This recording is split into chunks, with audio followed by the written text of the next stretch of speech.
Hey, welcome back to another episode of the Million Dollar Body Podcast. I'm your host, Coach Nate, and today we'll be talking about a hypothetical situation. Basically, one of my clients reached out to me the other day and was like, hey, I want to start again. I'm starting from scratch. I haven't worked out in 3 to 4 years. What do I need to know to make sure that I'm successful in the beginning? He's like, I've worked out before. I've been fit. I've been in good shape, but now I've got like 60 pounds to lose. I haven't worked out in years. I don't want to hurt myself. I do want to get results. What are the traps that people fall into when starting from scratch? So today we're going to be talking about what kind of mistakes should you avoid making when you're first starting off?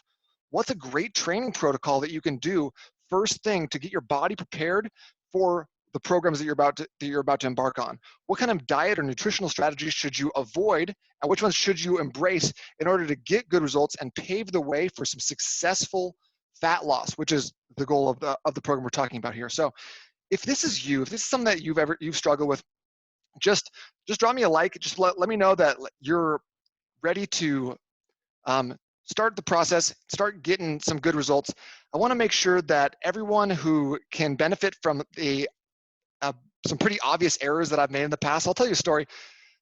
One time I was working at a big box gym. It was my first gym in 2009. I was working there, and I was handed a client named Carla, and Carla was just like, man, I am just getting back into it. I used to be an athlete. I haven't trained in like 8 years. Let's get going. I really want to focus on my legs, my core, and my butt. And I am 22. Just graduated college, was my first job as a trainer, thought I knew it all, thought I was really smart. So I was like, legs, core, butt, I know where all those body parts are, let's go. So in our 30-minute session with me and Carla, we did everything. I think we were doing lunges as a superset between every single other set we were doing. So we'd squat, I'd have her on the squats, then she would lunge over and hold a plank position. Then she'd stand back up, she'd lunge back over. Now we're doing front squats.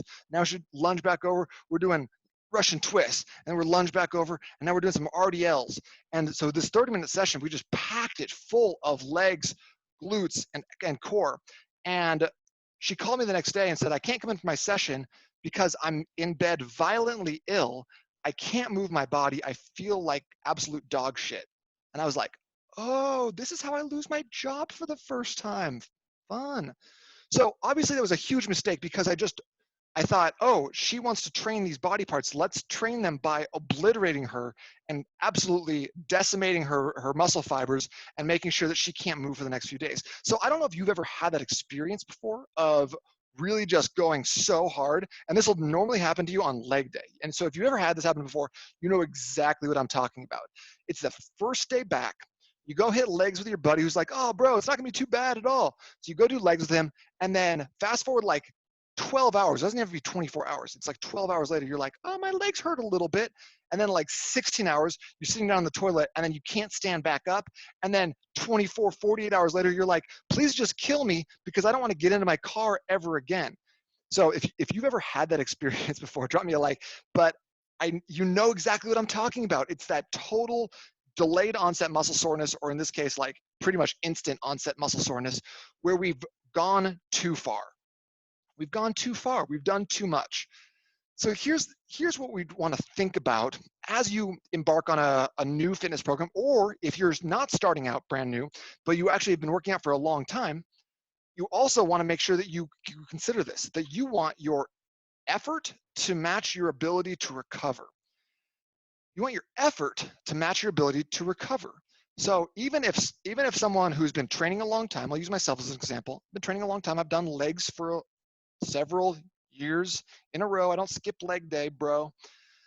So if I go from my program that I've been doing and kind of working and building up sequentially, and I go into a different program that's like a plyometric like step class or like a lot of jumps or something like that, where it's just outside of my normal comfort zone, my normal abilities, what's going to happen is I'm going to be stupid sore, even though I've been training for a long time. It's because the principle is called SAID, S-A-I-D, specific adaptation to imposed demands. It means that if you practice back squatting and you only practice back squatting and then you go for a 5-mile jog, you're going to be sore because you haven't practiced that. You haven't recovered. You haven't built up your ability to recover yet. So what's your recover ability? What's your recoverability? That has to do with a lot of different factors. Your age, how much training you have in your recent history, how much water are you drinking, how high quality is the food you're getting, how much sleep are you getting, are you getting massages on a weekly basis, are you doing some sort of foam rolling, some self-care in that way? What's your stress levels like at work? What's your stress levels like at your family? Because if you're running on empty, if you're redlining on every other thing in your life, and even if I bring you into like an easy workout, working out is a stressor.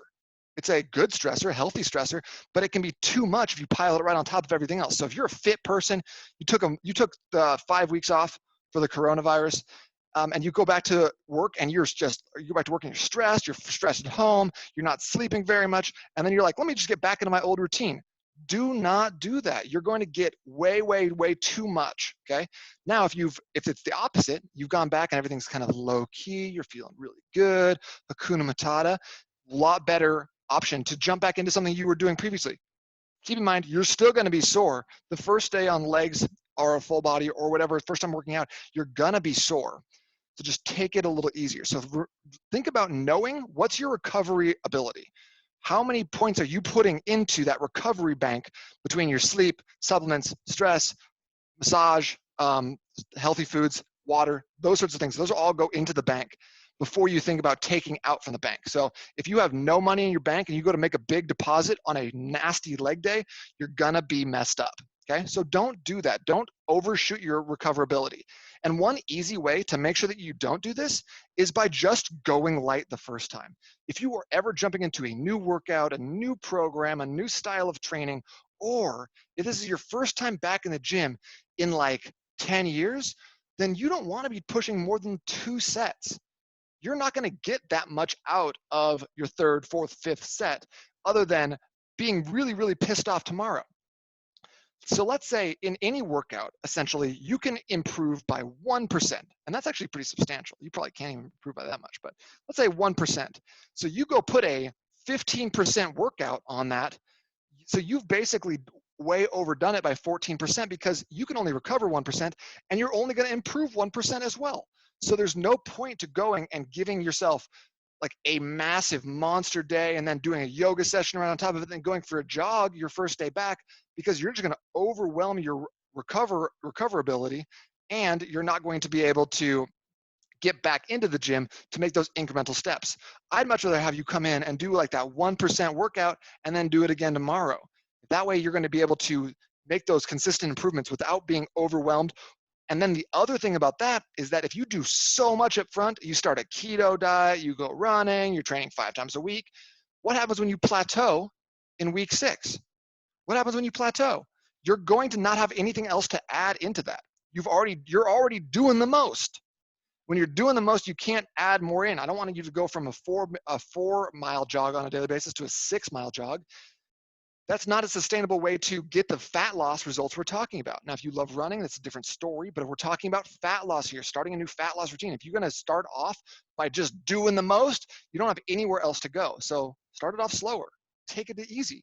Your workouts, your first day back workouts, I'm gonna say this, you shouldn't even be any more than 20 minutes. Your first day back, 20 minutes and done, get out. And you wanna do a little on the treadmill, a little on the elliptical, great. Doesn't matter though, because you're not going to gain any more than that 1%. And right now your baseline is so low that just doing a little bit more stretching physically is not going to help you out. Mentally, maybe it's what you want. Maybe it's what you a little more stretching, a little more core. Mentally is going to help you. You're going to like that. That's fine. Just remember the first day back, 20 minutes. That's it. And if you hit 20 minutes 3 to 5 times in your first week back, that's a good start. Now, what shouldn't you do? I would avoid high rep sets for one. I'm not going to say any exercises are completely off limits, because for some people might not be able to do lunges because their knees bother them. Some people might not be able to do deadlifts because their back bothers them. But some people are going to be able to do all those with no pain. So I don't want to say, oh, don't do this or do more of this. But I would say limit your top end sets. Make sure you're not doing any more than 3 sets tops of your exercises. And then also I like a kind of a pyramid set up. So like, let's say you're going to work up to your second set of 100 pounds, do your first set at 80 pounds, or even do a first set at 50 pounds, then do your second set at 80 pounds and decide if you want to call it at that point. It's your first workout. It honestly doesn't matter. The biggest thing about your first week or two of workouts is setting the consistency, is being able to get back into it. So my clients are like, well, it's my first day back. What should I do? I'm like, just go take it easy. Just go chill. My program, the $1 Million Body Program, I'm often accused of going too light at first. People are like, this is too easy. These are body weight movements. My grandma could do them. I'm like, probably not, but that's okay because we're not necessarily looking to make our biggest gains in terms of your training program, okay? So now where can you start getting those big gains? I'll tell you, since we're already here, I'll just tell you. Dialing in your nutrition can be a much bigger needle mover than dialing in your exercises up front. And everyone wants it to be the other way around because exercises are easier than the 23 and a half hours of nutrition we have to deal with when we're not exercising. So what should we do from a nutrition standpoint, and what should we avoid from a nutrition standpoint if we want to make sure that we're getting the best result possible and setting ourselves up for success? Well, number one, I would say do not jump into any regular just diet that you've heard of. So I'm going to throw keto under the bus. I think a vegan diet is not inherently healthier than a meat eating diet. So if someone's like, you should do a vegan diet to lose weight, that should be a red flag for you. If you want to do a vegan diet because you love the earth and you hate when cows get eaten, great, more power to you. But don't pretend like a vegan diet is healthier. It's not. It's harder to get good results physically on a vegan diet as well. Much more challenging. So jump into intermittent fasting. I wouldn't do any of those things to start. I would just make sure that the focus would be on seeing if your body is insulin resistant and then doing what you need to do to fix that. Now, what's insulin resistant? Well, that simply means your body does not do a good job at processing carbs and it stores most of them as fat. Your body's not able to take the stored fat and burn it off for energy. It's just constantly in this cycle of accumulation and storage because your hormones aren't balanced. And that's something that's probably can be systemic from some lifestyle issues of improperly balanced or imbalanced meals. It can be from a lack of exercise. It can be kind of a combination of the two. But the bottom line is you need to know if you're insulin sensitive or not. And one of the easiest ways to do that, aside from going to a doctor and getting a test, is checking your glycogen efficiency score or GE score. If you want to be able to do that, you can go right now to n8trainingsystems.com/quiz, and I'll give you a readout of your like your glycogen efficiency score, your GE score, and tell you if you're insulin resistant or not. But you want to make sure that you're out of that pattern before you start on any sort of crazy diet protocol. Because if you jump into just any old diet and you haven't addressed the insulin resistance or sensitivity issue, what's going to happen is you're going to make that road a lot bumpier, a lot harder, and take a lot longer. Not to mention that people with insulin resistance have a very, very hard time maintaining a healthy weight. So if you drop weight, you're like, yes, got it. I only wanted to lose 10 pounds anyways. Well, chances are if you haven't addressed the root cause, what's going on with that, you're going to gain that right back. And that's just the way it is. Like statistics show that 95 or 6% of people regain the weight that they lose on a weekly basis or on a like after they do any sort of diet. And that's just it's kind of a sad fact because the fitness industry is a billion-dollar industry, the supplement industry is a multi-billion-dollar industry, and we're failing. To be totally honest with you, we're failing. And the reason for that is that people are looking for quick fixes and they're not addressing the underlying issues. So anyone can gut through a meal plan for 6 weeks, get results, but can you maintain that for the rest of your life? Can you maintain that consistency? And so what we're going to do is we want to set the stage, and this is very unsexy advice, I realize that. We want to set the stage by creating an environment for your body to actually thrive. So the way we do that is we need to, if you are insulin resistant, which many people are, especially you have not worked out in 10 years, what do you do? What do you do to break that cycle? Well, first of all, we need to cut sugar cravings. And a really great way to do that is by going through I have a sugar detox challenge. It's basically a 5-day challenge where 4 of the days are basically setting your body up in a way to maximize your nutrients, giving you a lot of healthy, nutritious foods that are going to fill in any sort of nutritional gaps and keep you from having a lot of cravings. And then on day 5, we fast, 24-hour fast. Break those sugar cravings. Just go right ahead and just kind of cold turkey that for a whole day. And it's not that bad. 24-hour fast it's not terrible and can really yield some really good results. It also is a good way of showing yourself your relationship with food. A lot of times we're like, I'm really bored right now. I just want to go eat. And I'm experiencing that a lot with working from home. I see that a lot more where I just go into the cupboard or the closet. I'm looking. I'm like, I know I was in here 15 minutes ago, but what's new? Now how's that dried mango going to taste? Pretty good. So just so you know. So you got to break your relationship with sugar. You got to break that sweet tooth. So a great way to do that is that 24-hour fast. And if you want more information, make sure you're in the $1 Million Body group and just put in the group there. That's n8trainingsystems.com/group. You can join there. Just put in the group, hey, where's the 5-day sugar detox? Ask me and I'll make sure you get ability to access that. Number 2, you want to make sure that your body is primed for burning fat during the day. So the reason we talk about burning fat during the day is because when we are able to actually pull from our fat stores for energy throughout the day is just one step closer to being insulin sensitive, to breaking that insulin resistant cycle, which means now you've trained your body effectively to say, hey, when I'm doing these activities, I need fat. And when I'm doing these activities, we're going to use the carbs that I ate. I've had a lot of people recently call my glycogen priming system cheater keto, because it's basically helping your body become fat adapted, helping your body learn to burn fat without giving up your carbs. You can still have pasta, bread, potatoes, because those things are important. I don't want people to go full keto and then the second they have a bagel gain 10 pounds. That's really annoying and it doesn't serve us long term. So we're going to lay the base by figuring out how to eat for daily energy. And the biggest thing about this, guys, is breakfast. Okay, and we're kind of we're starting from a loss because everyone around us is telling us that oatmeal's a breakfast food, cereal's a breakfast food, bagels are a breakfast food, donuts are a breakfast food. Everything that looks like a breakfast food is all basically dessert. You go to IHOP, they're like, what kind of cake do you want? Sorry, it's pancakes. It's different. You're like, okay, I'll have the whole grain pancakes. By the way, can I get a quarter cup of raspberry syrup to pour on this? It's dessert, guys. So when we're starting from that sort of societal implications about breakfast, it's hard to be like, oh, I should be eating the complete opposite of that, which is a high protein, high fat breakfast. Well, what's a great option? What's a great option for that? Have 6 eggs in the morning. You probably won't be hungry. You're going to get a lot of food there, and it's going to give you high protein and high fat. Do I think you should actually have 6 eggs? No, probably not. It really depends on who you are, how big you are, how much weight you have to lose, your energy levels, what you do for a living. So, but eggs, avocado, anything like that is going to be a great option to start off your day, give you the energy, and signal to your body, hey, it's time to start burning fat for fuel rather than taking in carbs, burning a little bit off, and then storing the rest, which is what happens with that cycle of insulin resistance. Okay, so it's really laying the foundation for us to get good results. So I tell you this because a majority of people will come to a program and say, all right, well, what's my pre-workout?